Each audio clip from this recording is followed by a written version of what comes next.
using might to oppress the weak. They laid claim to sundry kingdoms. They totaled 18 rulers, dividing land and borders.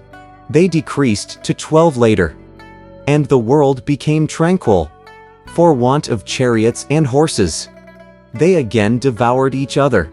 7 powers strove together, and 6 states all bowed to Qin. But heaven gave birth to Pei of Lu, each envious of the other.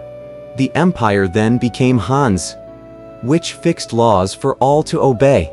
Then Han succumbed to Sima, and Jin, too, became unruly. North and south 12 states in all, such as Song, Qi, Liang, and Chen, lasted in close succession, till great Sui became the true heir. Then came a lecher and despot, who made the people suffer. Our king with Li as his surname, took Tang as his empire's title. After Emperor Gaozu departed, Xiumin became our present ruler. Our rivers are clean, our seas tranquil, for great is his kindness and virtue. Now, north of the capital Chang'an, lived a water sprite, a dragon god, who reduced some sweet rain, and thus deserved to perish. Through a dream at night, however, he begged our king for assistance. The king promised him pardon, and summoned a worthy subject, who was kept within the palace, to play chess slowly with the king. When the time reached the noon hour, that worthy subject slew the dragon in a dream. On hearing what Tripitaka said, the king suddenly groaned a few times and said, "Master of the law, from which country did that subject come?" "He was the prime minister before the throne of our emperor," replied Tripitaka. "His surname is Wei, and his given name is Zheng. He knows astronomy and geography, and he can distinguish between yin and yang. He is truly a great minister and helper, one who knows how to secure the empire and establish the state." Because he executed the Dragon King of the Jing River in his dream, the Dragon King filed suit in the region of darkness, accusing our emperor of reneging on his promise to spare his life. That was why our emperor became mortally ill. Then Wei Zheng wrote a letter for our emperor to take to the region of darkness and give to Cui Jie, a judge in the capital of death. When the Tang emperor indeed expired after a little while, he came back to life 3 days later, all because of Wei Zheng, who moved Judge Sui to alter a document and add 20 more years to the emperor's age. Thereafter, when the emperor gave a grand mass of land and water, he commissioned this humble cleric to traverse a great distance through many nations, in order that I may seek from the Buddhist patriarch the 3 baskets of Mahayana scriptures, which will help redeem the cursed and wretched souls to heaven. Groaning some more, the king sighed.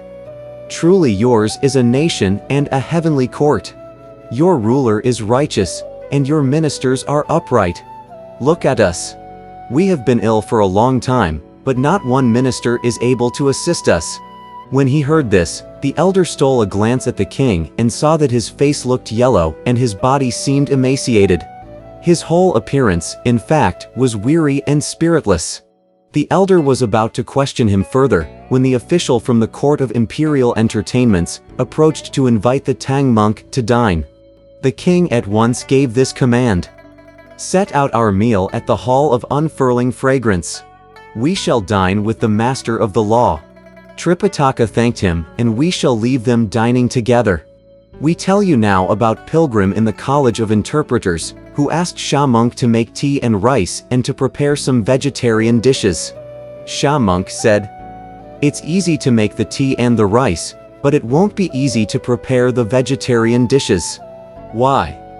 asked Pilgrim. "Oil, salt, soy sauce, and vinegar," replied Sha Monk.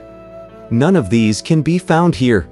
Pilgrim said, "I have a few pennies of small change. Tell 8 rules to go buy some on the streets." At once turning lazy, our idiot said, "I dare not go.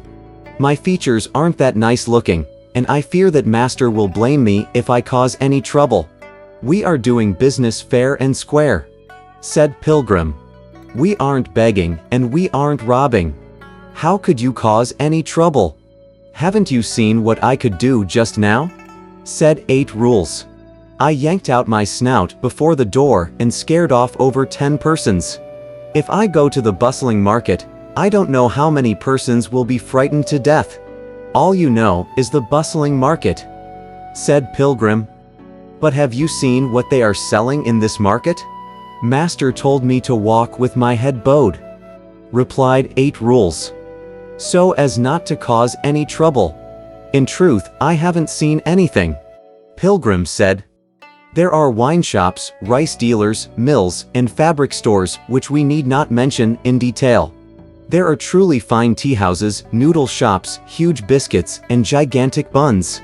Moreover, the restaurants display nice soups and rice, fine spices, and excellent vegetables. I saw also exotic puddings, steamed goods, pastries, rolls, fried goods, and honey cakes, in fact, countless goodies. I'll go buy some of these to treat you. How's that? When our idiot heard this, saliva drooled from his mouth and his throat gurgled as he swallowed hard a few times. Elder brother, he said, leaping up, I'll let you treat me this time. I'll save some money so that next time I can return your favor. Smiling to himself, Pilgrim said, Sha Monk, be careful in cooking the rice. We'll go and buy some seasoning. Knowing that he was making fun of idiot, Sha Monk played along and replied, Go ahead, both of you. After you've fed yourself, bring back a lot of seasoning. Picking up a container, our idiot followed Pilgrim out the door. 2 officials asked, Where are the elders going? To buy seasoning, replied Pilgrim. Go west on this street, said one of them, and make a turn at the corner watchtower. You'll find the Zheng family grocery, where you can buy however much you like. Oil, salt, soy sauce, vinegar, ginger, pepper, and tea, they have them all. The 2 of them, arm in arm, followed the street to the west. Pilgrim walked right past several tea houses and restaurants, refusing to buy what ought to be bought, to eat what ought to be eaten.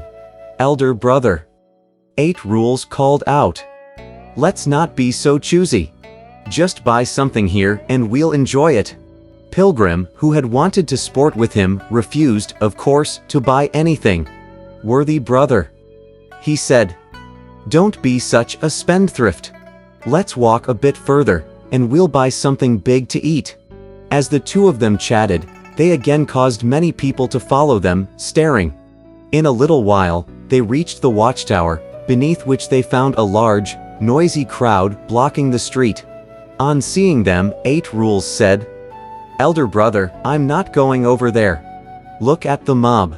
I fear that they may want to arrest monks, especially those who are strangers. If they seize me, what'll happen to me? Nonsense, said Pilgrim. Monks haven't broken the law. Why should they want to arrest us? Let's walk past them so that we can buy some seasoning from the Zhang family store. All right. All right. All right, said 8 Rules. I won't cause any trouble. I'll just squeeze into the crowd, flap my ears a couple of times, and frighten them into falling down. Let a few of them fall to their deaths, and I'll just pay with my life. If you put it that way, said Pilgrim. Why don't you stand still here at the base of the wall? Let me go to the store and get the seasoning. Then I'll buy some vegetarian noodles and biscuits for you to eat. Handing the container over to Pilgrim, our idiot faced the wall, stuck his snout against it, and stood absolutely still. Pilgrim walked up to the tower, and it was crowded indeed.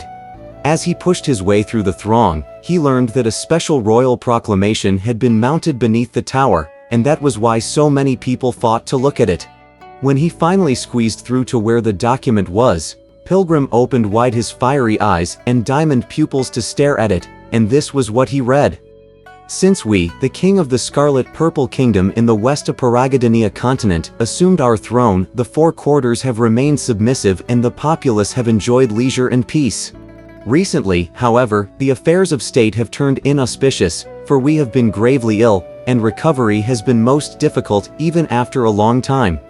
The College of Imperial Medicine of our nation has administered repeatedly its excellent prescriptions, but these have not given us cure.